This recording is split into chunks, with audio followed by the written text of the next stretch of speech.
refrescar un poco, estamos en la segunda clase del taller de finanzas personales que dicta el magíster Ignacio Ruiz. Él es contador, profesor de acá de la Universidad Blas Pascal, y esta actividad se gestiona desde la Secretaría de Extensión de la universidad junto con la Dirección de Carrera de Contador Público. Así que bueno, Ignacio, muchas gracias por esta segunda clase. Recuerden que al final enviamos un formulario para que puedan acceder al certificado de asistencia al taller. Y como dije recién, las grabaciones van a quedar subidas en YouTube en el canal de la universidad. Así que Ignacio, te cedo la palabra. Bueno, muchísimas gracias, NASA. Buenas tardes a todos y a todas con quien nos encontramos esta tarde. Como bien y como siempre, bueno, agradecido a la universidad, a la secretaría y a la dirección de carrera que me convocan para este segundo y último taller de finanzas personales. Para los que no asistieron la clase pasada, y también un poco para refrescar la memoria, ¿sí? Recuerden que ahora estamos en la parte 2, ¿sí? De ese taller. Pero bueno, también yo, si recuerdan, o para los que no estuvieron nuevamente, yo les dije de que, bueno, de todo lo que habíamos hablado, lo importante era recordar estas 4 cuestiones, ¿no? Y desde acá partimos hoy con la última parte del taller. Ya vamos a ver el temario y lo vamos a repasar. Recuerden que a la hora de trabajar sobre las finanzas personales de cada uno, hay 4 cosas a tener en cuenta, ¿no? La primera es reconocer los ingresos. ¿Esto qué significa? Es de dónde vienen, cada cuánto vienen, en qué moneda vienen, eh, por qué medio vienen, ¿sí? Y lo segundo a responderse acá es si esos ingresos es posible multiplicarlos, ¿sí? Ya sea de una forma activa o más pasiva, pero entender si eso se puede multiplicar. Eso es lo primero que tengo que entender respecto a mis ingresos. Lo segundo tiene que ver con el ahorro, ¿no? O sea, es decir, bueno, respecto al ahorro, esto de separar esa partecita, ¿no? Para más adelante, por así decirlo, bueno, lo importante es tener una regla y una estrategia para el ahorro. ¿Qué significa esto? Bueno, la regla, para mí la regla más importante es la de pagarse primero, ¿sí? ¿Esto qué significa? De que una vez que uno cobra o una vez que uno tiene esos ingresos, bueno, primero separar el ahorro y no primero consumir, gastar o invertir y luego ahorrar, ¿sí? Esa sería como una regla de oro, si quieren que lo digamos de alguna forma. Y la segunda regla tiene que ver con esto que se llama la regla del 50-30-20 o la regla del 50-40-10, como le quieran decir, pero nunca debería ser un poco menos del 10, que quiere decir 50 para consumir o gastar en necesidades básicas. Hoy vamos a hablar un poco sobre gastos e inversiones. Un 30% de eso destinado al ocio y un 20% o un 10% para el ahorro, ¿sí? Lo más importante en esta cuestión es poder tener una regla. Como tercer punto, recordar este tema de la planificación, ¿no? Una buena planificación, un buen control, una buena preparación, o sea, tener participar de estas charlas, leer, informarse, ¿sí? Es la mejor manera de administrarse financieramente cada uno en forma individual. Pero además, también recordemos que la educación financiera, la inclusión financiera, las finanzas personales, no solo nos tienen que ayudar, vamos a decir así, a consumir más claro, o a consumir más, a gastar más o a mejorar nuestros ingresos, sino que tiene que apuntar a que de alguna forma podamos tener un mejor nivel y calidad de vida, ¿sí? Estoy seguro que más de uno o una de los que están aquí presentes seguramente tienen o han tenido dolores de cabeza por el tema del dinero. Entonces, una buena administración del dinero, sea poco, sea mucha, pero mientras que esté administrado, eh, sirven para tener mejor calidad de vida, ¿sí? Y finalmente, como regla general, vamos a decir así, o como comentario particular al respecto, hay muchísimas estrategias de cómo mejorar el ingreso, de cómo aumentarlo, de cómo mejorarlo, de cómo ahorrar. Puede haber muchísimas reglas, ¿no? O sea, esta regla de decir, bueno, de dónde vienen los ingresos, ahorrar con el 50-30-20, pagándose primero y educándome.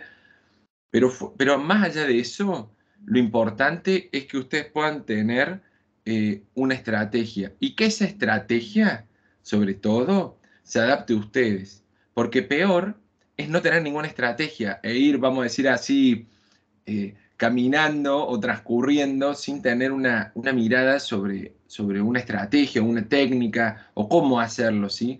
Porque cuando uno empieza a tener reglas, empieza a tener como un mapa, un límite, un perímetro, y eso nos da seguridad, ¿sí? Y esa seguridad nos ayuda a tener un mejor nivel y calidad de vida, ¿sí? Entonces, como recomendación, vamos a decir así, madre o prima o más importante, es poder tener una estrategia, ¿sí? Aunque sea básica, aunque sea poco metódica, no importa. Lo importante es tener una, porque peor es no tener ninguna, ¿sí? Entonces un poco quería empezar donde habíamos dejado en el encuentro pasado, ¿sí? Si ustedes recuerdan, nosotros lo que vimos fue una pequeña introducción a la educación financiera, donde vimos que esta educación tenía que ver con el manejo de los flujos del dinero y todas las cuestiones que giran alrededor del dinero. Vimos digamos, cómo se aplicaba ese dinero, hablamos sobre cómo se gestionaban los ingresos, cómo gestionar los ahorros. Y hoy un poco vamos a trabajar sobre la gestión de las inversiones, los gastos o las salidas de dinero, qué es la deuda, riesgos, intereses e impuestos, y la planificación financiera personal. Y finalmente, entre todos, intentaremos hacer un poco de una pequeña conclusión colectiva, ¿no? Como les dijo Nasa al principio, las preguntas, la idea es que las preguntas las podamos hacer al final, pero sobre todo también que en ese momento también podamos hacer idas y vueltas. Me parece que va a estar interesante, porque por ahí con los casos personales es más fácil, no más fácil, digamos, es más concreto todo lo que estamos hablando, ¿sí? Así que bueno, arrancamos entonces.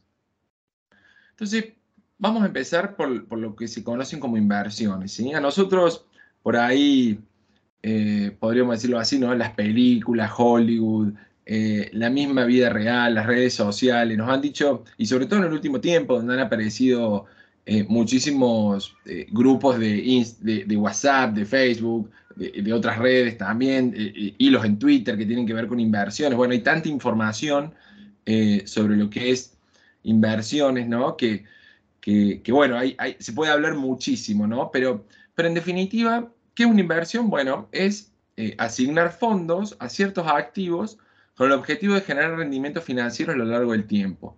¿Qué significa esto? Que yo le destino una cierta cantidad de dinero a algún activo, de los que ya vamos a hablar, lo que son los activos, pero en definitiva son tenencias, bienes o derechos, ¿sí? En este caso, por ejemplo, un plazo fijo es un derecho a cobrar un dinero en el futuro, ¿sí? En general tiene que ver con eso, para generar un rendimiento financiero a lo largo del tiempo, ¿sí? O sea que acá hay dos cuestiones. Por un lado, la asignación de dinero para la compra de un activo, tiene que haber un rendimiento financiero y tiene que suceder en el transcurso de un tiempo, ¿sí? En general, las inversiones, ¿sí? Lo que buscan es hacer crecer el capital y aumentar la riqueza, ¿no? A medida que se van superando desafíos como tenemos en Argentina, de inflación, por ejemplo, ¿no? Pero ¿a qué apunta la inversión en general? Apunta a que es, sobre todo, a que ese ahorro del que estábamos hablando recién pueda tener algún tipo de rendimiento, ¿no? Eso para empezar. Pero ¿cuáles son, digamos, y en este sentido ustedes deben conocer, digamos, en Argentina, el plazo fijo, digamos, o los fondos de ciertos bancos comunes de inversión tienen publicidad constantemente? De hecho, en los últimos meses se ha puesto muy en boga la cuestión de los plazos fijos por los rendimientos que han tenido. En el pasado en Argentina, los que peinen un poco más de canas van a acordarse todas las veces, digamos, había hasta historias de gente que vendía sus casas para invertir, digamos, en activos financieros. Pero bueno, esa exacerbación tiene más que ver con especulaciones y hacer negocios, ¿no? Nosotros en esta instancia o en esta charla eh, no hablamos de ese tipo de inversiones, simplemente porque está fuera del perímetro. Aparte haría falta mucho más tiempo para hablar de eso. Y bueno, pero para el año que viene, ahí estábamos hablando con NASA de traer una persona específica para el tema de inversiones bursátiles, porque es un tema muy interesante, ¿no? Pero ese tipo de inversiones tiene que ver con especulaciones, vamos a decir así, que es un poco lo que nosotros no vamos a hablar hoy, pero sí vamos a hablar de inversiones personales que tienen que ver con hacer crecer el capital, ¿no? Entonces, ¿Qué es lo más importante a la hora de definir en qué invierto? ¿Sí? Y tengan en cuenta también que también, como les decía al principio, por ahí las redes sociales o los mismos, bueno, hoy hay un montón de esquemas Ponzi o piramidales dando vueltas que hay que tener cuidado. Hay también mucha manipulación de información, entonces también hay que ser precavido en dónde y a quién uno le da su dinero, ¿no? Esto, fíjense, ciertos rendimientos, sería raro que ocurra, que haya rendimientos por encima de lo que puede pagar el mercado, ¿no? Hoy el mercado está pagando casi en un plazo fijo, casi un 10% o más de un 10% mensual, pero hoy actualmente sucede eso. Si alguien les ofreciera una inversión que rindiera 5 o 6 o 10 veces eso mensualmente, bueno, habría que preocuparse, ¿no? Y analizar y ver un poco más de qué se trata eso. Pero bueno, fuera de eso, que son simplemente advertencias o warning, cuidado con esto, cuidado con el otro, ¿qué es lo más importante a la hora de invertir? Por un lado, diversificar, ¿sí? Esto que hablamos al principio, así como los ingresos es importante que nosotros eh, podamos multiplicar las fuentes de ingreso, así sean pequeñísimos ingresos, eh, también es importante a la hora de hablar de inversiones, diversificarlas en forma inteligente, ¿sí? ¿Qué quiere decir esto? Quiere decir no colocar todo el dinero que yo invierto en un solo, en una sola canasta, ¿sí? Eso es lo principal. Eh, por otro lado, también es importante que ustedes puedan comprender su tolerancia al riesgo. ¿Qué significa esto? Que ustedes se puedan, hay evaluaciones en Internet para hacer, lo pueden hacer también a través de un agente de bolsa, etcétera. En su mismo banco, en su home banking, también van a encontrar un cuestionario que les permita entender cuál es su tolerancia al riesgo y poder calificarlo, ¿no? Si es baja, si es media, si es alta. Por qué es esto? Porque volvemos a lo que hablamos al principio, ¿no? Las finanzas personales también tienen que bien administrarse por una cuestión de tener salud mental, ¿no? Y uno no debería invertir en algo que no le, que le cause un perjuicio mental, ¿no? ¿Qué quiere decir esto de no tener tolerancia al riesgo? Porque toda inversión, como tiene una ganancia o tiene un rendimiento, también tiene un riesgo. Y también hay que tener en cuenta que a mayor riesgo, mayor rentabilidad se puede esperar, ¿no? Pero nosotros tenemos que poder entender cuál es nuestra tolerancia al riesgo. Si nuestra tolerancia es muy baja, bueno, posiblemente las acciones de cierto tipo de compañías, los ETF o cierto tipo de inversiones financieras, o como por ejemplo invertir en oro o invertir en criptomonedas, seguramente no sea lo nuestro. Pero si nuestra tolerancia al riesgo es muy grande y yo estoy dispuesto a esperar a perder para luego ganar más, posiblemente ese tipo de inversiones sí sean para mí. Pero como todo, no hay inversiones seguras, digamos, en el sentido de rendimiento financiero. Porque para que haya cualquier tipo de rendimiento tiene que haber un riesgo. Eso es importante. Dentro de las finanzas se dicen que hay un triángulo. Ese triángulo habla de tres partes, ¿no? O sea, tenemos una parte que es liquidez, otra que significa la disponibilidad del dinero, otra parte que tiene que ver con el riesgo y otra parte que tiene que ver con la rentabilidad. Bueno, tener algo muy líquido seguramente será de baja rentabilidad y baja riesgo. Tener algo de mucho riesgo seguramente será de baja liquidez y de alta rentabilidad, ¿no? Pero bueno, las tres juntas al mismo tiempo no se pueden conseguir y eso es importante también. Después también, por supuesto, a la hora de llevar adelante inversiones, hay que investigar, hay que educarse, hay que, en este sentido, cualquier lugar donde ustedes quieran invertir que esté debidamente creado, debidamente regulado, etcétera, siempre va a tener documentos y presentaciones y capacitaciones respecto al tipo de inversión que presenta, ¿sí? Si no lo tuviera, es una alarma, ¿sí? Hay un warning que hay que levantar. Disculpe, si alguien tiene el micrófono abierto, le pido si lo puede cerrar. Dario. Ay, gracias. Y esto también se relaciona con el siguiente punto, ¿no? De mantenerse informado. ¿Cómo invertir? Bueno, por supuesto que si yo invirtiera para vivir de eso, debería invertir en el corto plazo, ¿no? Pero como acá estamos en una charla de finanzas personales y tiene que ver con vivir mejor, ¿sí? De hecho, hoy hablamos en qué invertir el aguinaldo. Lo importante es invertir a largo plazo, ¿sí? Ustedes dirán, bueno, Ignacio, pero ¿cómo invierto a largo plazo? Bueno, hay elementos de invertir a largo plazo, hay formas de invertir a largo plazo, pero cuando uno solo mira el corto plazo, estamos en un problema. ¿Por qué? Porque el corto plazo nos obliga a tener rendimientos para poder vivir de eso. Y nuestras inversiones, desde el punto de vista de las finanzas personales, salvo que tengan mucha disponibilidad de capital, y ahí posiblemente tenga que hablar con un experto de inversiones, ¿sí? Con un agente de bolsa, con un ejecutivo bancario, con un asesor financiero. Pero si mis inversiones no son tan altas, la posibilidad que tengo, sí es importante invertir a largo plazo, ¿sí? Porque a corto plazo no voy a tener rendimientos y eso rendimientos altos y eso me puede generar algún tipo de frustración. Entonces hay que mirar el mediano y el largo plazo a la hora de hacer inversión. Y por supuesto, si ustedes tuvieran una gran disponibilidad de dinero, consultar con profesionales financieros, matriculados, ¿sí? ¿Por qué les digo esto?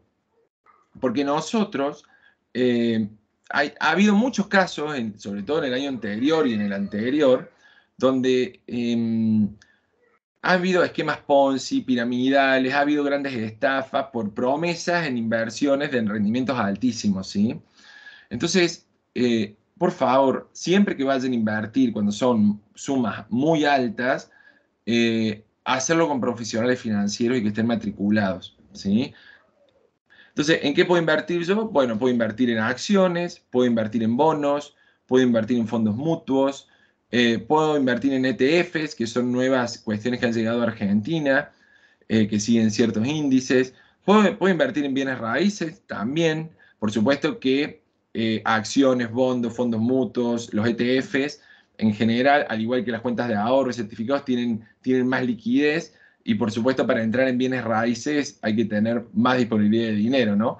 Pero también hay algo que existe hoy, que se está desarrollando todavía en Argentina y en el resto del mundo ya está un poco más desarrollado, pero también se continúa desarrollando y lo pueden buscar, que es la tokenización de bienes raíces. ¿Qué significa esto? Que a través de un documento que se crea a través de la blockchain, ese bien raíz, esa casa, ese inmueble, se divide en muchísimas partecitas electrónicas y esas partecitas se pueden transar, se pueden cambiar, cotizan, se pueden vender, pueden cambiar de dueño, etcétera. Entonces yo en vez de comprar una casa completa, o por ejemplo un departamento completo en Pozo, compro una pequeña porción de ese departamento en Pozo, por ejemplo, ¿no? Entonces eso hay que tener en cuenta. Después, por supuesto, cuentas de ahorro, de vuelta, volvemos al principio, a la charla anterior. No hay que tener dinero en la cuenta del banco sin rendimiento, ¿sí?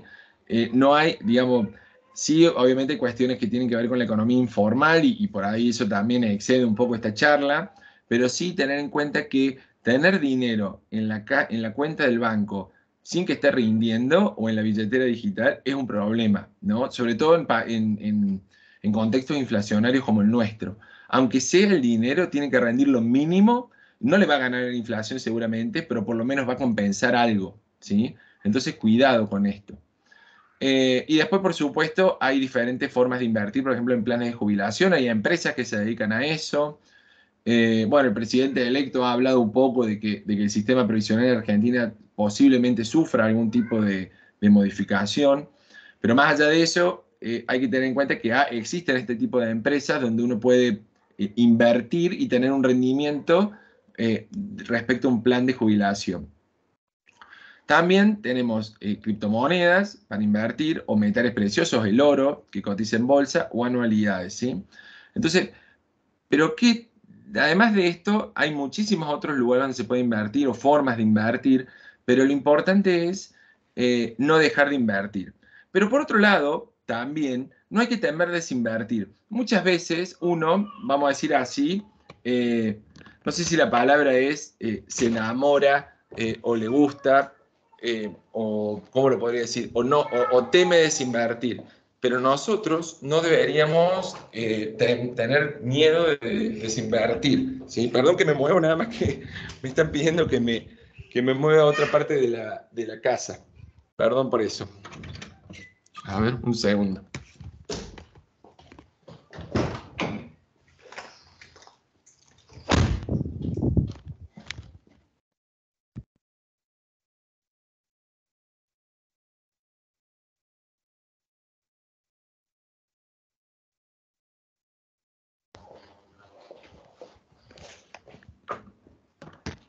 Ahí estamos, les pido disculpas.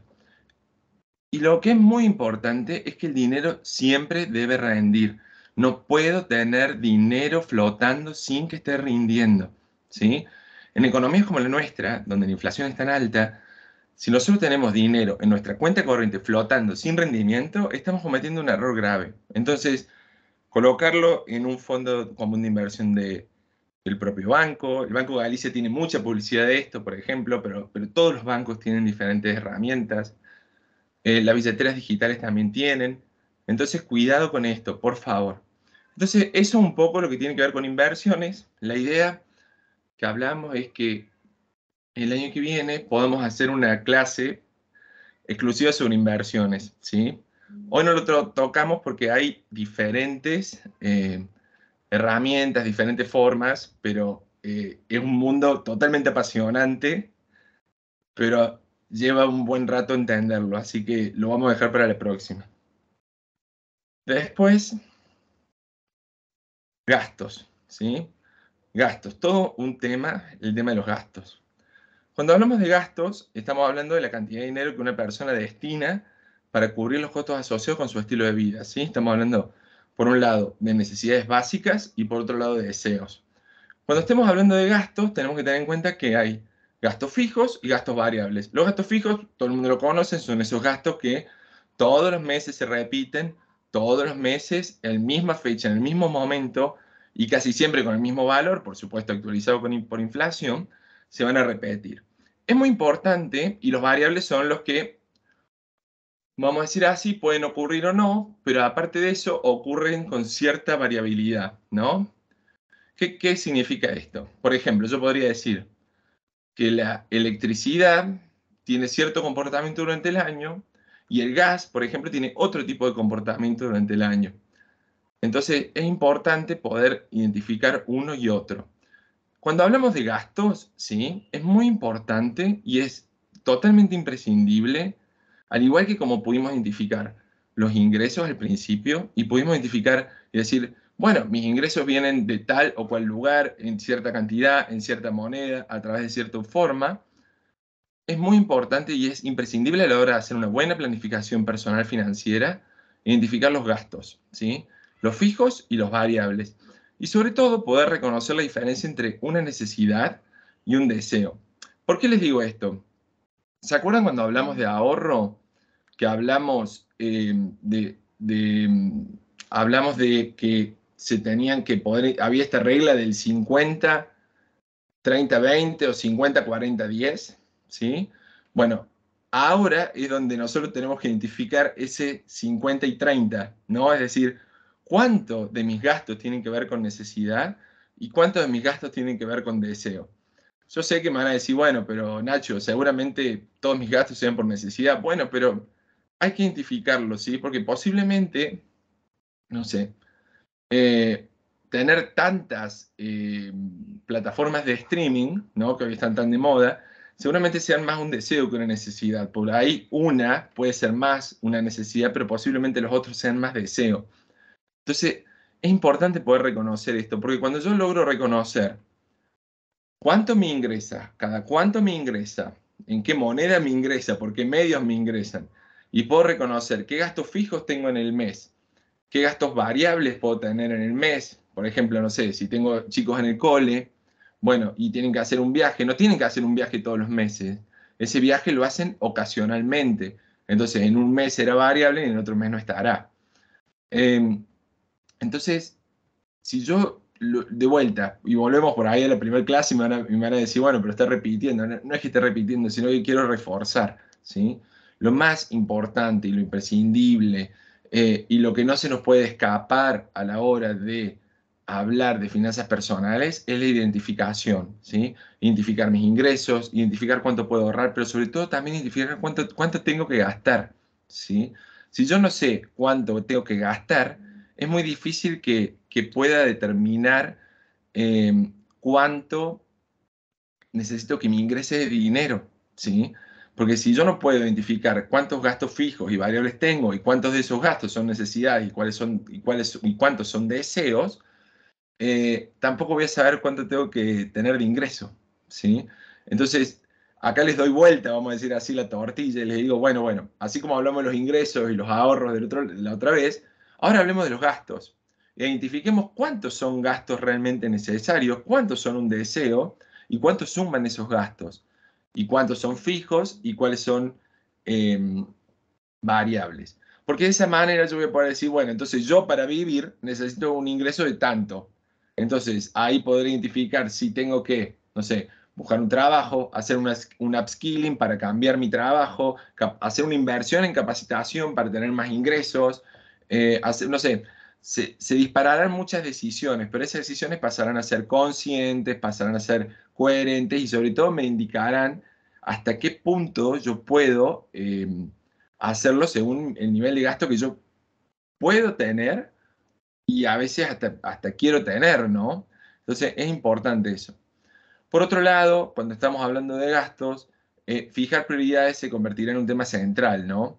¿Qué quiere decir fijar prioridades? Por supuesto que las necesidades básicas siempre van a ser la prioridad uno. Si ustedes se acuerdan de la pirámide de Maslow, lo principal es lo fisiológico, o sea, y yo tenía un profe de finanzas que siempre decía, chupi, techo y morfi son necesidades básicas. Bueno, en esto funciona igual, ¿no? O sea, nosotros tenemos que poder identificar y que la prioridad sea esa necesidad básica, pero a partir de ahí, poder ordenar las prioridades, ¿sí? O sea, yo voy a decir, ok, estas son mis necesidades y deseos, pero dentro de ellas, estas son las prioridades, uno, dos, tres, cuatro, ¿sí? Seguramente, no sé, pagar el alquiler será una prioridad más que importante, ir al supermercado será otra prioridad, pagar los servicios también, estarán ahí compitiendo entre primero, segundo y tercero, pero sí es importante poder determinar cuáles son los siguientes en el orden de prioridad, porque esa es la forma en la que yo tengo que ordenar también mis salidas de dinero, ¿no? Comenzando por las prioridades uno, 2, 3, 4, y así como yo lo tengo que ordenar. Y cuando ordeno prioridades, y esto también es muy difícil, hay que evitar comprar por impulso, ¿no? Por supuesto que, a ver, así como nosotros estamos estudiando las finanzas personales y cómo defendernos en un mundo capitalista, acelerado, personalizado, descentralizado y todo lo que está pasando hoy en el mundo, dinámico, cambiante, frágil, etcétera, también hay mucha gente que está estudiando cómo hacer que el humano consuma más, ¿no? Por supuesto, hay un montón de personas en este momento teniendo conversaciones de este tipo, pero para ver cómo hacer que se genere más impulso a la hora de comprar por parte de un consumidor, ¿no? Entonces, y nadie está ajeno de eso, porque uno va al supermercado y bueno, ahora hay una ley especial para eso, pero antes no había, y todas esas cositas chiquitas de compra por impulso que están al alcance de la mano, alguien las había estudiado para incrementar la venta por persona a la salida de un supermercado, ¿no? Si no, no sé, para los que han ido a alguna tienda departamental, bueno, acá en Córdoba han habido y hay otras varias también si ustedes lo piensan, a la salida o cuando uno va a la caja para pagar, está lleno de cosas para agarrar para comprar y todas de oferta, o el Pharmacity, sin ir más lejos, ¿no? O sea, por ahí no lo quería nombrar, pero vieron que tiene esos carteles 2 por 1, 4 por 2, lleva, y todo para agarrar por la mano y en abundancia, ¿no? Entonces, por ahí hay que evitar esas compras por impulso y tratar de darle la mayor cantidad de racionalidad a la hora de comprar, ¿sí? Por supuesto que uno diría, bueno, pero Nacho, yo no puedo ir viendo, no puedo hacer como Alita de Lázaro y que decía, camine señora, camine y busque precios. Por supuesto que no es que espero que tengan 3 presupuestos de shampoo a la hora de comprar, sería ideal, ¿no? Yo por ahí soy un poco loquito con algunas cosas y a veces me meto en los supermercados y voy armando mi carro hasta que armo el más barato, ¿no? Está bien, tampoco digo que lleguemos a ese extremo, pero sí hay que intentar evitar la compra por impulso, porque en general la compra por impulso es la más improductiva, es la más cara, se convierte en un gasto hormiga, en una salida hormiga, entonces intentar a la hora de comprar evitar el impulso y incrementar la racionalidad, ¿sí? Y después, bueno, ¿no? Poder, esto que hablaban, bueno, algunos están hablando acá en el chat de eso, pero esto de diferenciar un gasto de una inversión y un ahorro, ¿no? O sea, el gasto tiene que ver, son para cubrir un estilo de vida, mis necesidades básicas y deseos, ¿no? Y un ahorro es otra cosa. Si bien todo sale del mismo bolsillo, de la misma cuenta, de la misma billetera, todo tiene que tener diferentes, si bien todos tienen, vamos a decir así, el mismo origen, todos tienen que, después van a tener diferente aplicación y diferente gestión. O sea, por supuesto, yo trabajo, mi billetera a mi cuenta bancaria le llega cierto dinero por una cuestión que se llama sueldo salario, y ese sueldo salario, yo que tengo que hacer, aplicar esta regla, ¿no? 50, digamos, separar 20 o separar 10% para ahorro y poder utilizar los otros 50 para mis necesidades y mis otros 30 para ocio o deseos, ¿sí? Pero hay que poder diferenciar entre un gasto, una inversión y un ahorro. Y por supuesto, a la hora de hacer gastos, lo mejor es tener un presupuesto, ¿sí? ¿Por qué un presupuesto? Porque a veces los presupuestos nos ayudan a ordenarnos. Y yo sé que es difícil porque no todos tenemos la educación financiera y bueno, por eso estamos en esta charla para poder llevarlo adelante. Pero tener un presupuesto nos ordena y nos limita el gasto. Y también nos ordena de alguna forma los patrones de consumo, ¿no? Si yo tengo que ir al supermercado, por ejemplo, y mi presupuesto es 50, está bien, por ahí hoy 50 es un poco bajo, pero pensemos que es 50, y bueno, podré comprar hasta 50, ¿sí? Después podré endeudarme para la otra parte o no, ya veré, o compraré solo ofertas, etcétera, etcétera, pero, o cambiaré de marcas. Hay diferentes estrategias de consumo, que es otra charla que en algún momento podemos dar. De hecho, hay algunas personas que de forma muy graciosa explican esta forma de consumir. Eh, pero más allá de eso, lo importante es poder tener un presupuesto. Si yo no limito un presupuesto, es más, si yo no le pongo un techo, aunque sea de cristal, a eso, es más factible que luego mi consumo, mi gasto, salte por encima de ese presupuesto. ¿Sí? Entonces es muy importante poder tener un presupuesto. Ahora les voy a mostrar un ejemplo. ¿Sí? ¿Por qué un presupuesto? Para poder tener un plan financiero personal. ¿Sí? ¿Qué hace un plan financiero personal? Bueno, acá yo, por ejemplo, les doy un ejemplo, ¿no? Nosotros tenemos en un plan general financiero, está dividido por mes. Yo en general lo que hago es, no los llevo todos los meses juntos, lo que hago es ir llevando un mes en cada una de las planillas. Pero yo qué hago es, coloco todos los gastos que tengo que realizar en el mes y mis ingresos, ¿sí? Y esos ingresos los voy destinando. Entonces, por ejemplo, no sé, inversión en material de oficina, inversión en alimentación o gastos en alimentación, y gastos en ocio, inversión en otros gastos. Entonces, por ejemplo, yo 1.257 lo voy separando de cuánto debería gastar en cada uno de esos. Y a partir de ahí voy utilizando esas cuentas para ir sacando los montos. ¿Qué quiere decir esto? ¿Esto yo lo cumplo a rajatabla? No. A veces me olvido de cargarlo, a veces me olvido de cargarlo. ¿Es la mejor herramienta que hay? No, pero a mí me sirvió para ordenarme, ¿sí? Y eso es a lo que se apunta en lo que tiene que ver con las finanzas personales, a ordenarse, a poder tener un control, entender de dónde viene mi dinero y a dónde se va. Porque muchas veces, díganme si no les pasa, que llega a cierta parte del mes y uno dice, che, se me fue la plata, no sé en qué, ¿no? Entonces, esto nos permite entender en qué. ¿Y por qué? Porque cuando uno entiende en qué está gastando, es más fácil controlarlo y es más fácil tomar medidas defensivas. ¿Qué quiere decir esto? ¿Qué son medidas defensivas? Y, por ejemplo, en el futuro ir comprando ciertas cosas por volumen, que es una estrategia no sé, en vez de comprar minorista en el almacén de la vuelta, comprar mayorista en un lugar lejos cada tanto tiempo, ¿sí? Ustedes dirán, bueno, Ignacio, pero eso el primer, digamos, es caro, por supuesto que es caro, lleva muchísima inversión, pero también lleva una inversión un mes, 2 meses, 3 meses, hasta que en el cuarto mes ya empezás a ganar en inflación en tu consumo, por ejemplo, ¿no? Entonces, pero sobre todo, y bien los que estén relacionados a la administración o al management lo van a saber, que aquello que no se puede medir, no se puede controlar, ¿sí? Entonces, y en esto funciona exactamente igual. Ustedes piensen que las finanzas personales no son ni más ni menos que las finanzas de una empresa, ni más ni menos que las finanzas de un país, ¿sí?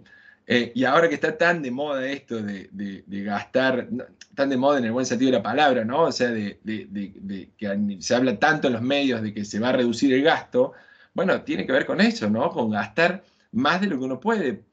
No quiero decir que el Estado no lo tenía controlado, digamos, contablemente, pero nosotros individualmente tenemos que poder tener ordenado, no sé, yo siempre digo, ok, no sabes usar Excel, no te gusta usar Excel, te parece complicado, preferís llevarlo, ok, volver a como hacían nuestros padres, digamos, o como hacía el almacenero cuando nosotros éramos chicos, ¿no? Que anotaban en un papelito. A veces los papelitos nos ayudan a ordenar, porque ayudan a ver, por ejemplo, no sé, ayudan a ver la factura del mes pasado de tal servicio, si aumentó, si disminuyó, si bajó. Ver, no se olviden de la importancia de ver las facturas para ver si nos están cobrando bien, no están cobrando mal, no están cobrando un servicio que nosotros no contratamos, ¿sí? Pero eso solamente va a detectarse si yo tengo un detalle de lo que gasto. Si yo no sé cuánto gasté el mes pasado, no sé, estoy pensando en el servicio de internet, el mes pasado en internet, el mes anterior en internet, no sé cuánto gasto, ¿cómo voy a controlar la factura de este mes? ¿Sí?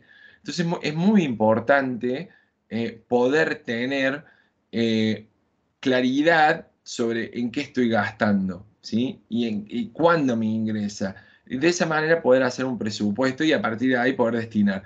Después, nadie los va, a ver, ¿cómo lo podría decir? Nadie los va a felicitar más que ustedes mismos, ni nadie los va a retar más que ustedes mismos sobre el control de eso, ¿sí? Pero tener claridad sobre en qué estoy gastando es una manera de controlar el gasto, ¿sí? Porque si yo sé que cada mes estoy gastando más en, no sé, en ir al cine, bueno, entonces deberé entender que tengo que volver, no sé, no puedo ir 3 veces al cine por mes, posiblemente tengo que ir una o dos, ¿sí? No sé, estoy inventando, estoy dando un ejemplo. Pero es muy importante poder tener un plan financiero personal. ¿Por qué? Porque les va a dar claridad, control, dirección, ¿sí? Los va a ayudar en la estabilidad financiera a largo plazo. Y esto que hablábamos recién, ¿no? Les va a ayudar a controlar, que es lo más difícil en las finanzas personales, controlar el gasto, ¿sí? Porque el ingreso, de alguna forma u otra, se controla solo, ¿no? Porque cuando a mí no me ingresó el dinero, yo voy, le toco la puerta al que me tiene que pagar y le digo, págame, ¿no? Después podemos discutir si es más fácil, si hay que hacerlo, si no, pero es otro cantar. Pero el gasto es 100% responsabilidad nuestra. Entonces es muy importante eso que esté controlado, que tenga metas, nos va a ayudar a prevenir el endeudamiento excesivo, que hoy vamos a hablar un poco de eso. Eh, Nos va a ayudar a tomar decisiones informadas. Por supuesto que les va a ayudar a reducir el estrés financiero. También que algunas personas por ahí, por ver todo lo que tienen que gastar, se estresan más, pero les puedo asegurar que cuando lo tengan que gastar y no sepan que lo tienen que gastar, se van a estresar el doble. Y aparte, tener un presupuesto les va a permitir ser flexibles y poder adaptarse. Decir, bueno, este gasto lo muevo para el mes que viene, este gasto lo adelanto para este mes. Entonces, eso les va a permitir ordenarse. A eso apunta nomás el plan financiero personal, a ordenarse y a controlar, nada más, ¿sí? Por otro lado, también dijimos que íbamos a hablar de deuda hoy, ¿sí? ¿Qué es la deuda? Bueno, obviamente se puede ver a través de tarjetas de crédito, préstamos personales, préstamos hipotecarios o prendarios o líneas de crédito específicas, ¿no? Por supuesto que, vamos a decir así, por excelencia, la deuda son las tarjetas de crédito y los préstamos personales, ¿no? Hoy en Argentina existen préstamos hipotecarios, por lo menos en la provincia de Córdoba, hasta hace un mes, o no, perdón, hasta hace un par de semanas ya había dado el gobierno, el Banco de Córdoba, 3.500 créditos, que después por una resolución del Central se volvió para atrás. La verdad que en los créditos hipotecarios una gran deuda que tiene Argentina, ¿sí? Eh, pero bueno, también existen los créditos prendarios para los autos, pero en general nosotros en el día a día vamos a trabajar con dos grandes tipos de créditos, ¿no? Las tarjetas de crédito y los préstamos personales. ¿Qué es la deuda, no? O sea, bueno, es pedir prestado dinero con la obligación de devolverlo en el futuro. Es lo contrario a una inversión, ¿no? O sea, así como yo compraba un activo que iba a tener un rendimiento que me lo iban a entregar en el futuro, ahora es al revés. Ahora, me dan dinero en forma de una cartera, en forma de ropa, en forma de una compra del súper, en forma de dinero, propiamente dicho, y yo después tendré que devolver una cantidad mayor en el futuro, ¿sí? En general todos recurrimos al crédito cuando necesitamos financiar un gasto que o por un lado supera nuestro recurso financiero actual, ¿sí? Que quiere decir que nuestro gasto es mayor a nuestro ingreso, entonces tenemos que financiar ese exceso de gasto de alguna forma, ¿no? O también, que era algo que hablábamos en la clase pasada, para aprovechar alguna cuestión financiera. Muchas veces es mejor, sobre todo en los últimos meses en Argentina, muchos han recurrido a esta forma de todo lo que le ingresaba en efectivo, colocarlo por ejemplo, plazos fijos o fondos comunes de inversión y financiarse todo con tarjeta de crédito, ¿no? Es una forma de alguna forma u otra, bajar la exposición a la inflación, ¿no? Pero también nosotros no podemos estar endeudados tanto tiempo, bueno, porque tampoco es bueno estar endeudado tanto. Pero bueno, como vimos recién, este endeudamiento puede estar, digamos, puede tener diferentes formas, ¿no? Como dijimos recién, tarjeta de crédito, préstamos personales, los hipotecarios y líneas de crédito específicas. Estas líneas de crédito específicas, eh, yo las traigo porque a veces hay que estar atento a estas líneas. Por ejemplo, el Banco Ciudad, y creo que todavía la tiene activa, no tiene sucursales en todo el país, pero el Banco Ciudad tenía una línea de crédito especial para estudiantes de hasta 1 o 2 millones de pesos, no me acuerdo, pero con una tasa del 30% anual.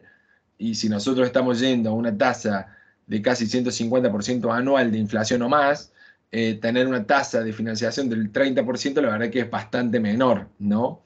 Entonces hay que tener en cuenta este tipo de líneas especiales porque muchas veces, por ejemplo, si yo fuera estudiante y necesitara una computadora para poder estudiar, está bueno buscar estas líneas de crédito especiales porque me permiten utilizarlas efectivamente para lo que yo necesite, ¿no? En este caso una computadora, que posiblemente si me tuviera que comprar una computadora en forma de contado, una computadora potente, posiblemente no podría, ¿no? Y de esta manera sí puedo. También hubieron en estas últimas semanas ciertas herramientas como el crédito de ANSES, ¿sí? Que ese crédito era un crédito que era eh, para desendeudarse, ¿sí? O bien para consumo, ¿no? Hay que tener cuidado con estos créditos porque lo que hay que ver en cualquier crédito es, primero, el tiempo, ¿no? ¿Cuánto tiempo va a tener ese crédito? Y volvemos a lo de la versión al riesgo. Yo me aguanto tener un crédito a 2 años, me aguanto tener un crédito a 3 años, mentalmente vamos a decirlo así, ¿no? Eso es lo primero. Y ustedes dirán, bueno, Nacho, pero si la tasa es buena, sí, bueno, pero hay gente que no le gusta tener deuda. No sé, yo tengo mi suegra que si no paga de contado no compra nada, ¿sí? Y ella cuando debe una cuota de algo se siente mal. Y nosotros tenemos que volver al principio de la charla, de decir, las finanzas personales son para tener un buen pasar mental, no es solo para ganar dinero, digamos, es para tener una buena gestión del dinero, pero para pasarla bien uno también. Entonces, cuidado con eso. Lo segundo que tengo que preguntar a la hora de esa deuda es, ¿cuál es su costo financiero? ¿No? Cuando hablamos de costo financiero, tenemos que tener en cuenta que existe algo que se conoce como tasa. Esa tasa es el costo de dinero en el tiempo. ¿Qué significa esto que yo les decía recién? Bueno, si bien no vamos a hablar un poco hoy de cuál es la diferencia entre tasa efectiva, tasa nominal anual, porque la verdad que nos llevaría bastante tiempo y esta es más una charla informativa tipo taller, nosotros deberíamos tener en cuenta que preguntar esa tasa. ¿Qué significa esa tasa? Esa tasa, como le dije al principio, o al principio de esta oración, es el costo o el valor del dinero en el tiempo, ¿no? Si esa tasa, ¿cuál es la otra tasa que nosotros conocemos que de alguna forma u otra nos muestran cómo va cambiando el valor del dinero en el tiempo? es la tasa de inflación, ¿no? Entonces, si esa tasa que a mí me ofrecen de una deuda es igual o menor a la inflación, posiblemente sea una deuda que convenga tomar, ¿sí? A la inflación que esté proyectada para el año en que yo esté endeudándome. Si esa tasa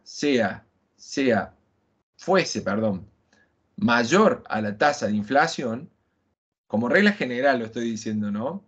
Seguramente ese crédito no convenga sacarlo, ¿sí?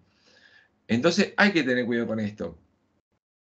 Ustedes dirán, bueno, Nacho, pero ¿cómo hago yo para verlo en la vida diaria eso? Bueno, hay una página de internet que me olvidé de ponerla acá, pero que es muy interesante, que se llama Conviene Cuota o Pago Contado, donde te muestra, donde uno puede colocar el precio de contado de algo y cuántas cuotas le dan y cuánto quedaría esa cuota, ¿no?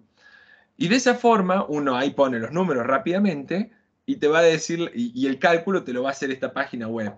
Es muy interesante, pueden googlearla, algo así como conviene cuotas o pago contado, app, algo así, y es una web súper fácil, súper sencilla y como nos gusta a nosotros, ¿viste? Donde pones el monto, las cuotas y qué valor te queda por cuota.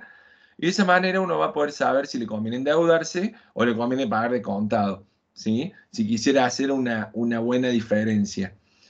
Y después está el tema de cuánto participa esa cuota en mis ingresos, ¿no? ¿Por qué? Porque esa cuota, de alguna forma u otra, eh, bueno, está Infleta también, sí, tal cual.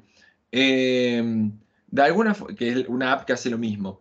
Y de alguna, yo se las recomiendo. Todas esas apps están muy buenas porque sirven para tomar decisiones rápido, ¿no? Porque a veces uno dice, bueno, pero no traje el Excel para hacer un cálculo. Bueno, entrate a esta app y lo vas a poder ver, ¿sí? Entonces, ¿y qué es lo tercero a tener en cuenta? Entonces hablamos de la duración, de la tasa de interés y compararla contra la inflación. Fíjense que hoy hay préstamos, no sé, yo recién entré a una app y yo por ahí no, las nombro porque yo no tengo ninguna relación con ninguna, entonces no le debo nada a ninguna, pero entré, no sé, creo que a Mercado Pago recién y decía, saca tu préstamo ya, me fui a fijar la tasa y era el 500% anual, ¿no? Y yo sé que la inflación está abajo del 200, entonces no me conviene. No sacaría ese crédito. Pero voy a ver, y hoy en día, la verdad que hoy tampoco, porque el domingo asume un nuevo presidente, que asume una nueva gestión y sobre todo con otra visión, vamos a decir así, política.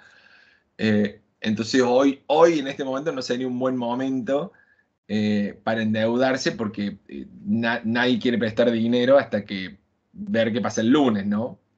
Pero más allá de eso, la tercera cuestión a tener en cuenta es, o sí, o sí, eh, es el monto de la cuota, ¿no? ¿Qué quiere decir esto, el monto de la cuota? Muchas veces uno dice que eh, piensa que el monto de la cuota, ¿contra qué lo valida, ¿no?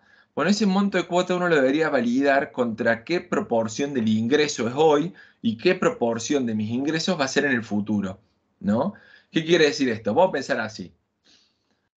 Si todos partiéramos de 100, ¿no? De un valor 100, nosotros diríamos, bueno, la inflación es 100, si el valor nominal es 100 hoy, ¿no? Y la inflación va a ser del doble, o sea, va a ser del 100% en un año, o sea que lo que valía 100 hoy, al final del año va a valer 200, ¿no?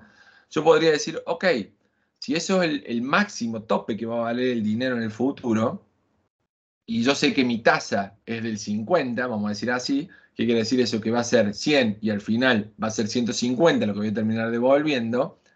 No sería tan así, posiblemente un profesor de finanzas me mate, pero es para poder tomar referencias rápidas, porque uno está en la vida diaria rápido y no puede tomarse un tiempo muy largo para tomar decisiones. Yo debería entender cómo se va a comportar mis ingresos en el tiempo, ¿no? En forma grande y en forma, o sea, en forma completa y en forma de cuota. ¿Qué significa esto? O traduciéndolo un poco más, significa que si yo ya calculé que la inflación va a ser de 200 y esta cuota va a ser al final es de 150, bueno, en principio me conviene. Pero también tengo que entender cómo se van a comportar mis ingresos, ¿sí? Porque yo sé que no sé, vamos a decirlo así, yo sé que mis ingresos van a aumentar en el año, pero van a aumentar más que esa tasa, van a aumentar más parecido a la inflación. ¿Dónde va a estar? En general es esperable, vamos a decir así, que esté entre la inflación y el valor del dinero, ¿no? Es esperable que esté ahí. Eso en términos grandes, pero en términos pequeños es importante entender de la cuota que yo deba pagar a la hora de estar endeudado, cuánto de mis ingresos representa. Porque esa representación de cuánto es del total de que a mí me ingresa por mes, yo lo debo tener en cuenta cuando hago el juego este de 50-30-20, porque de algún lado lo tengo que sacar. O lo saco de los 20 del ahorro, que digamos que lo esperable es que no, pero o lo tengo que sacar del 30 de ocio o lo tengo que sacar del 50 de necesidades básicas, pero de algún lado tiene que salir, ¿sí? Eso es importante tener en cuenta.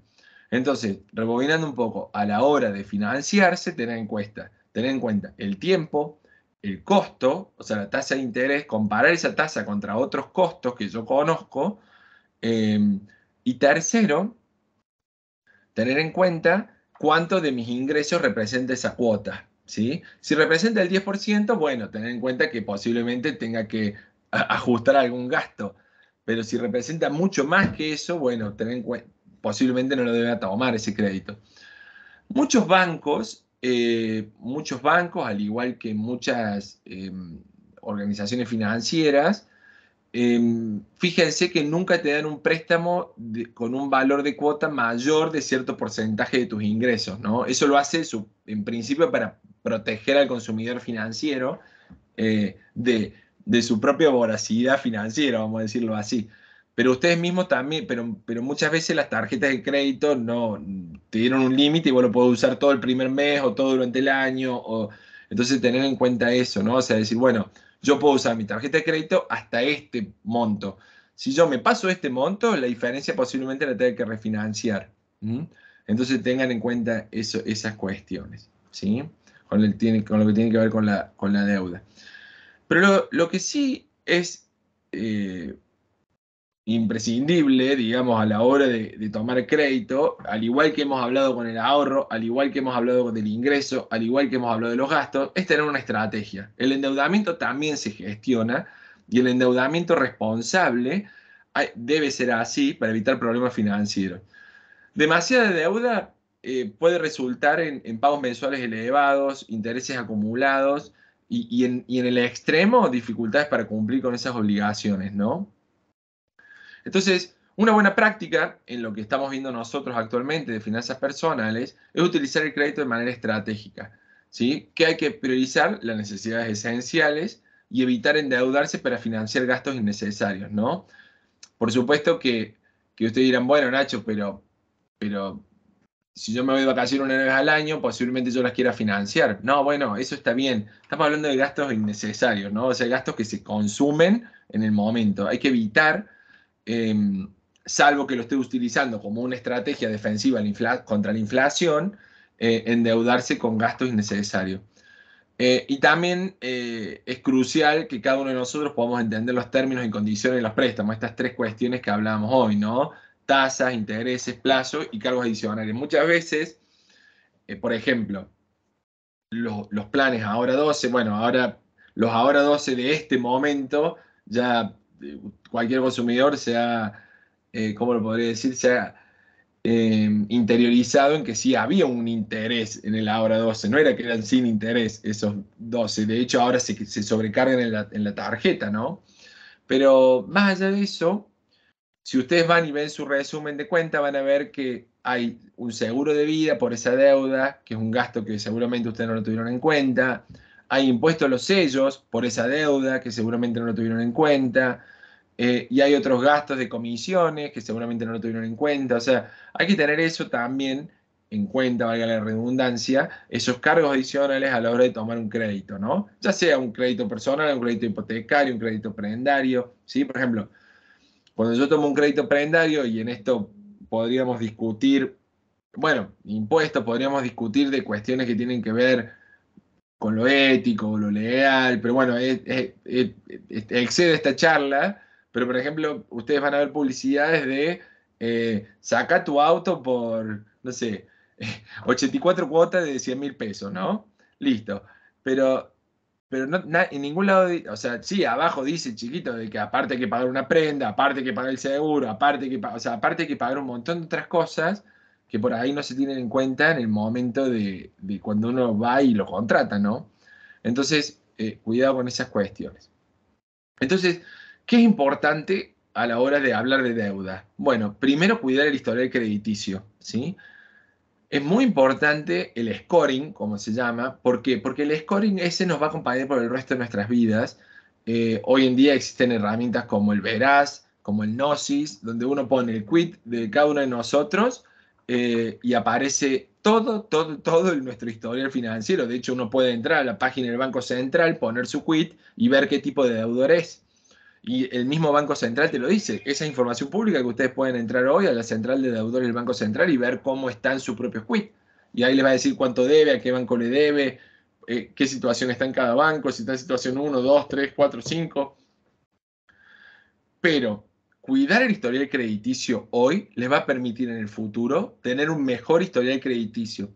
Porque muchas veces los bancos y las tarjetas de crédito tienen en cuenta factores como los ingresos a la hora de dar crédito, pero sobre todo tienen en cuenta eh, cómo se comporta uno como pagador de esos créditos, ¿sí? Y eso es lo que más suma. Entonces, no hay nada mejor a la hora de hablar del historial crediticio, y por supuesto que hay emergencias y cuestiones que hay que atender, que ser un tomador de créditos cumplidor, confiable, responsable, que paga en tiempo, que no tiene morosidad en sus cuotas, ¿sí? Entonces, esto es muy importante cuidar el historial crediticio. Por ahí ustedes miran, bueno, Nacho, pero yo nunca lo voy a usar. Uno nunca lo va a usar hasta que lo tiene que usar, ¿sí? Entonces, hay que cuidar el historial crediticio porque es algo, es como un pequeño activo que todos tenemos que no sabemos que lo tenemos, ¿sí? Entonces, hay que cuidarlo. Eh, por otro lado, los que tengan banco o los que tengan agentes financieros, bueno, el relacionamiento es muy importante porque a la hora de tomar crédito no es lo mismo que uno vaya al banco o que uno vaya a una agencia financiera y no lo conozcan, a que uno que cuando vaya al banco, no sé, hable con el agente que tiene su cuenta, lo salude, le diga hola, lo salude por fin de año, lo salude por el Día del Padre, porque ese relacionamiento genera confianza. ¿Sí? Y es una confianza personal, por supuesto, pero muchas veces son los agentes bancarios nuestros aliados a la hora de conseguir un crédito, porque son ellos los que van a ir a defender a un comité que nosotros somos cumplidores, ¿sí? Entonces es importante poder relacionarse o tener una relación con el banco, con la agencia, con lo que sea. Y por otro lado, no temer endeudarse, ¿sí? ¿Qué significa esto? De que el crédito es una herramienta, tampoco es mala palabra. Por supuesto que cada uno tendremos diferentes tipos de aversiones al crédito, pero es una herramienta, y no es más que eso. Y es una herramienta no es ni mala ni buena, es una herramienta. Por supuesto que en exceso es malo, y no tenerlo también no es bueno, ¿sí? Siempre es bueno tener un saldito en una tarjeta de crédito e ir pagándolo, porque eso nos va cuidando el historial crediticio, porque significa que nosotros pagamos las deudas, ¿sí? Si nosotros no tuviéramos nunca ninguna deuda y nunca pagamos nada, y aunque tuviéramos todo el dinero del mundo, para el banco somos menos confiables que aquel que tuvo una pequeña deudita y la fue pagando constantemente, ¿sí? Eso porque es mejor tener un historial de pagador que no tener historial crediticio. Y si no, pregúntenle a un recién llegado del monotributo o un recién llegado del responsable del inscripto si le es tan fácil conseguir un préstamo personal como una persona física, ¿sí? Entonces, no teman endeudarse. Y sí, a mí siempre me gusta decir que hay una regla, al igual que hay en el ahorro, de decir, bueno, mira, ¿cuál debería ser el límite del endeudamiento? Y un 30%. ¿Sí? Un 30% de nuestros ingresos debería ser el máximo de endeudamiento. Por supuesto que esto no aplica a créditos hipotecarios, ¿no? Porque los créditos hipotecarios se supone que superan en crece nuestros ingresos. Pero la cantidad de cuota que yo debería pagar no debería pasar el 30% de mis ingresos. Si lo ha pasado, debería ver cómo reducirlo eso, refinanciando, buscando nuevos ingresos, pues, suprimiendo consumos, etcétera, pero la suma de mis cuotas no deberían ser más del 30% del total de mis ingresos, ¿sí? Ese debería ser lo que se conoce como mi servicio de deuda. Y ahora sí, y ya nos queda un poquito para ir cerrando. Riesgos, intereses e impuestos. Son cuestiones de que cuando uno habla en finanzas personales nunca tenemos en cuenta.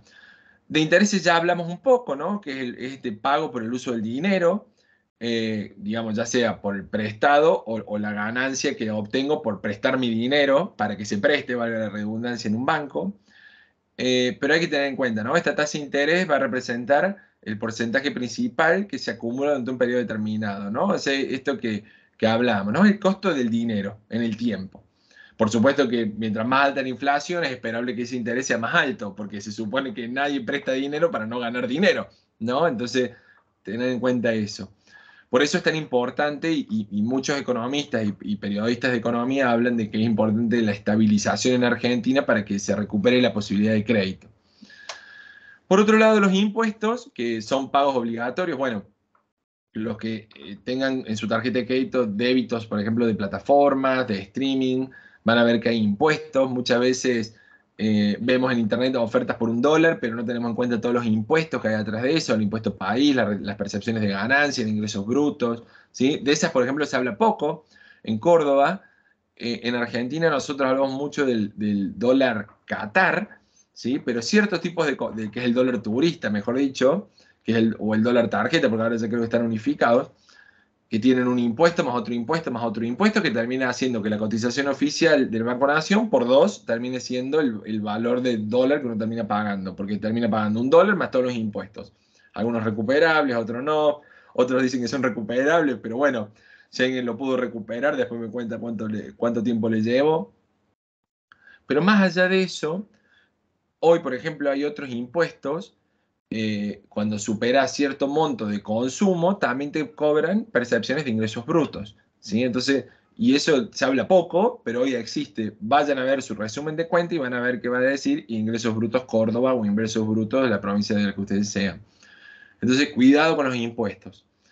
Y el riesgo, bueno, siempre que estemos, recuerden este triangulito que yo les hablaba, siempre que estemos hablando de cuestiones financieras va a haber riesgo, ¿no? ¿Cuáles son los riesgos? Bueno, la posibilidad de sufrir pérdidas o no alcanzar ese objetivo, ¿no? Pueden surgir de cambios económicos, inversiones, salud, empleo, gestión de riesgos propios. Entonces, lo más importante en esto es intentar reducir los riesgos lo más posible, ¿sí? Esa es la gran recomendación, ¿sí? Por supuesto, te dirán, bueno, Ignacio, pero ¿cómo hago yo para disminuir el riesgo de no tener ingresos? Bueno, intento ejecutar, como vimos en la primera parte del taller, un fondo de emergencia, ¿sí? ¿Cómo hago yo para disminuir el riesgo en mis inversiones? Bueno, diversifico inversiones. ¿Cómo hago yo para disminuir el riesgo en los ingresos y no depender solo de mi trabajo? Bueno, diversificar ingresos. Por supuesto que no existe la fórmula mágica, todos vivimos en este país, todos nos levantamos a la mañana, nuestro tiempo es finito, nuestro día es finito y nos pasan mil cosas, pero lo importante es, por un lado, no volverse loco y por otro lado, bueno, tener una estrategia, ¿no? O sea, decir, bueno, ¿cómo yo hago para eso? Y finalmente, ¿no? Lo que hablábamos al principio, planificación personal. Ustedes quieren tener una buena salud financiera, sólida, sostenible, etcétera. Bueno, planifiquen intenten planificar lo más posible. ¿Cómo se hace esto? Bueno, estableciendo metas claras, tener un control sobre los gastos, gestionar el endeudamiento, tener una estrategia para el ahorro y la inversión, estar preparado para la emergencia, ¿sí? Esto les va a permitir reducir el estrés financiero, buscar una optimización de impuestos, ¿sí? Y bueno, y jubilación segura, lo puse, pero bueno, la verdad que si pudiéramos hablar de jubilación estaríamos un rato largo hablando de ese tema, ¿no? Pero todo esto les tiene que permitir mejorar en la toma de decisiones diarias, en forma financieras diarias, ¿no? Por supuesto que esto no es perfecto, no hay un sistema, no hay una forma, si no todos seríamos multimillonarios, ¿no? Pero sí, una forma de reducir ese estrés financiero es ordenarse, es planificar, es entender esto, ¿no? De que hay ingresos, de que debe haber ahorros, de que hay gastos que son fijos, de que hay gastos que son variables, que dentro de esos gastos hay necesidades y deseos, entender eso, que yo a su vez a ese gasto lo puedo financiar con mis ingresos y deuda, ¿sí? Pero que esa deuda tiene que estar controlada, que a su vez esa deuda debe ser en un interés por lo menos inferior a la inflación, si fuera superior, no, salvo una emergencia, por supuesto, ¿sí? Entonces, de esa manera uno empieza a generar un combo que les va dando una estrategia o un marco. No es perfecto, no es infalible, pero les da un marco. ¿Qué es peor? Es no tener un marco, que es seguramente lo que tenemos hoy. ¿Mm? Entonces, algunas conclusiones antes de ir a las cuestiones de las preguntas y las charlas que quieren que tengamos. Bueno, recomendaciones o conclusiones, como les quieran decir. Liquidar deudas impostergables, no tener deudas sin, digamos, fuera de término, sería, o sea, cuidar mi historial crediticio, buscar no contraer nuevas deudas para cancelar esas deudas, aunque a veces hay refinanciaciones que son positivas, intentar que no, gastar menos, ¿sí? Por supuesto, dirá, bueno, Nacho, pero bueno, es una recomendación, después veremos si es posible o no, intentar ahorrar recursos, buscar esto de que hablamos del consumo inteligente, no ser irracional, aprovechar las ofertas, tener un presupuesto personal, tal vez la más importante de todas, ahorrar excedentes, sobre todo pagándose primero, aunque después tengas que sacar una parte de nuevo de ese ahorro, pero pagar primero el ahorro. Eso nos empieza a dar una, bueno, parece una gimnasia, ¿no? Una forma de verlo.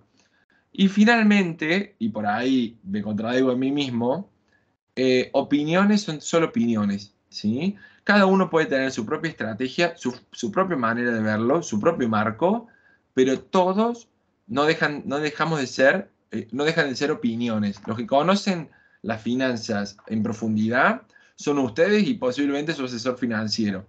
Pero tener en cuenta que lo que vemos en los medios, lo que vemos en redes sociales, no son opiniones muchas veces, sino que todos tenemos intereses. Entonces, muchas veces los que están opinando o los que están hablando desde sus intereses. Entonces hay que tener mucho cuidado con eso, porque muchas veces los que forman opinión están cuidando un interés personal o no importa de quién, pero todos tenemos que financieramente, cuando hablamos de finanzas personales, cuidar, digamos, tener nuestra propia visión del tema, ¿sí? Para eso hay que educarse, formarse, y bueno, a mí les agradezco que hayan participado hoy de esta charla. Y finalmente, como gran conclusión general, bueno, todas las personas estamos expuestos al uso del dinero en forma diaria, ¿no? Por tal motivo, bueno, una buena planificación, un buen control, una preparación, como la que estamos haciendo acá, nos va a permitir administrar en forma correcta para poder tener un mejor nivel y calidad de vida, ¿sí? Así que bueno, les agradezco mucho por el tiempo, me excedí unos minutos, pero bueno, la verdad que por ahí había partes que era interesante frenar. ¿Algunas preguntas, ideas, conclusiones, comentarios? Bueno, muchas gracias, Ignacio. Acá hicieron aporte en el transcurso de la clase. Em, Cari consulta, ¿fondo de emergencia sería 3 veces el sueldo? Eh, Ahí puede ser 3 veces el sueldo, yo siempre recomiendo, y de vuelta, en un mundo ideal, en un mundo perfecto, siempre sería bueno tener hasta 6 meses de un fondo de emergencia, de 6 meses de ingreso. ¿Por qué se dice 6? Porque es lo que se estima en el tiempo máximo que uno vuelve a lograr conseguir ese mismo nivel de ingreso. Por ejemplo, si yo me quedo sin empleo hoy, lo máximo que se espera que yo consiga trabajo nuevamente es en 6 meses. Entonces, eso sería lo esperable. 6 sería lo ideal, pero bueno, 3 meses está bien, un mes está bien, peor es no tener nada. Después preguntan, ella había preguntado también, ¿y lo tenemos en seguro de caución o cómo? Y luego María repregunta, ¿es una buena idea la caución para lo que deberá ser pagado o solo para fondo de emergencia? La caución está buena, pero hay herramientas financieras que rinden mejor que esas, ¿no? Hay varios fondos comunes de inversión, inclusive los plazos fijos rinden mejor que las cauciones, así que digamos, pero igual, volvemos al principio, peor es que la cuenta no esté siendo remunerada, ¿sí? Así que mejor caución, plazo fijo, fondo común de inversión, lo que a ustedes les parezca, pero que esté remunerado. ¿Mm? Después consultan, ¿conviene una o más tarjetas en función de los distintos beneficios que pueden ofrecerte o se vuelve un gasto negativo? Está buena la pregunta. Si la tarjeta no tiene costo de renovación, que en general tienen, puede llegar a ser un problema. Pero si uno es muy activo, vamos a decir así, en la búsqueda de descuentos, es bueno tener una o dos o tres tarjetas de crédito, sobre todo para aquellos que quieren ordenarse en los gastos. A veces si uno tiene más de una tarjeta de crédito, puede utilizar, por ejemplo, una tarjeta para un tipo de gasto, otra tarjeta para otro tipo de gasto, una tercera tarjeta para otro tipo de gasto, aunque bueno, recordamos la primera charla, siempre es bueno evitar tener más cantidad de tarjetas. Pero si uno ya las tiene, bueno, ordenar los consumos, por ejemplo, no sé, cosas para la casa en esta tarjeta de crédito, viajes y placer en esta tarjeta de crédito, eh, y bueno, y educación, por ejemplo, en esta tarjeta de crédito. Después consultan, ¿el fondo de emergencia lo pongo en una billetera con rendimiento o en qué convendría invertirlo?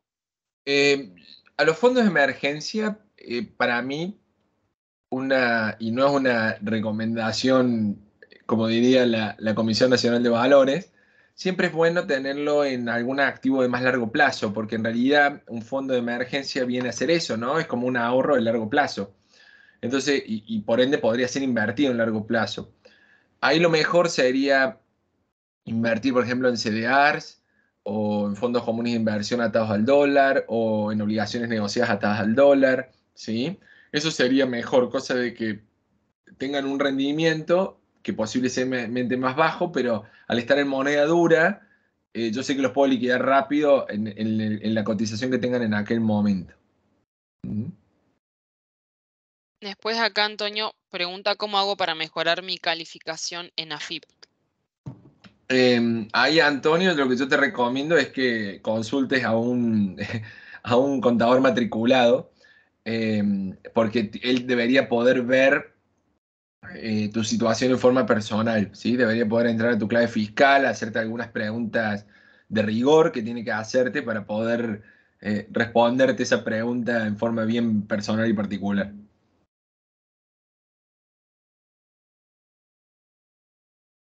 Bien, ahí recuerden que en el chat dejo el formulario también para que puedan cargar la asistencia.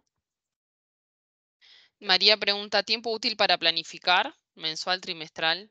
Ah, es muy buena pregunta.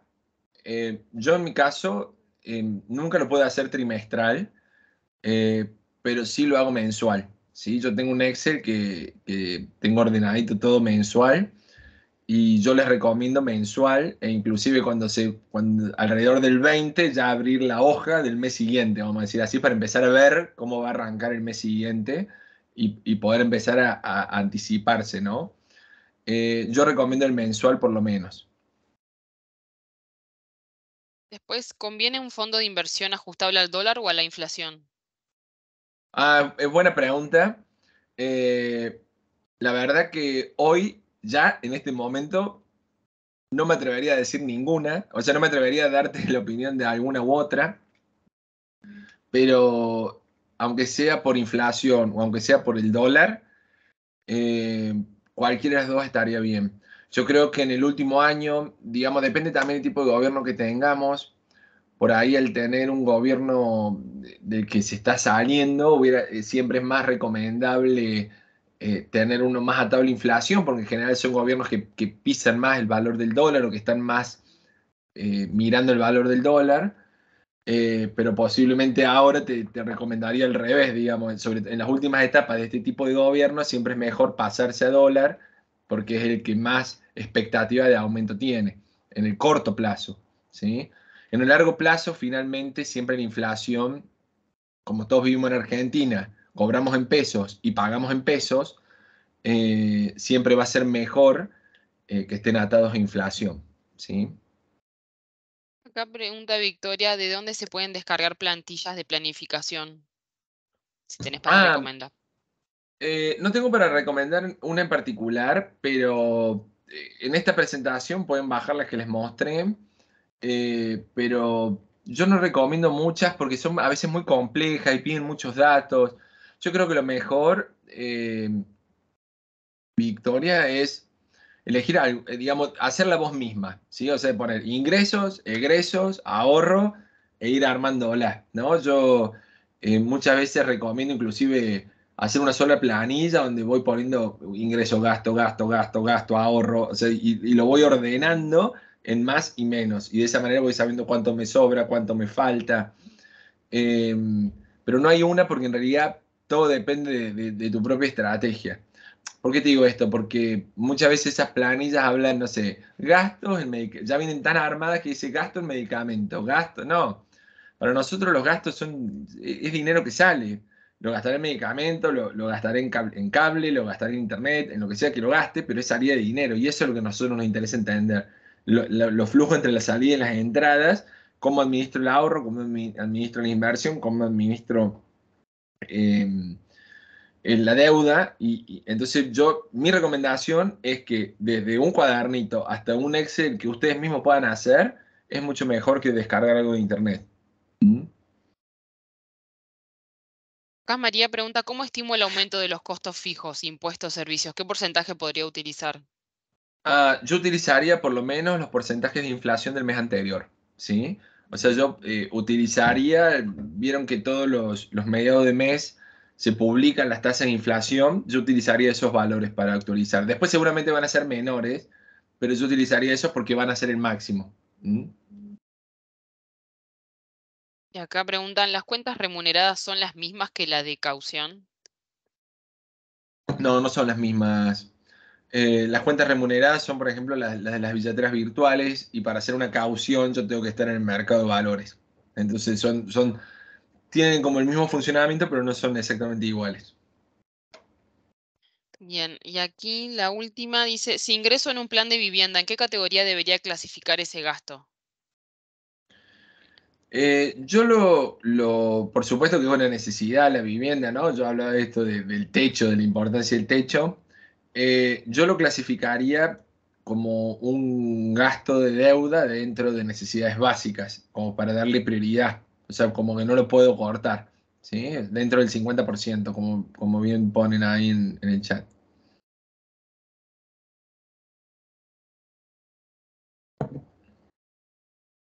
Buenísimo. Em, no, por el momento nada más, así que creo que ya estamos. Esperamos que les haya gustado. Acá en el chat te agradecen. Así que, Bueno, bueno, recuerden que seguramente la semana que viene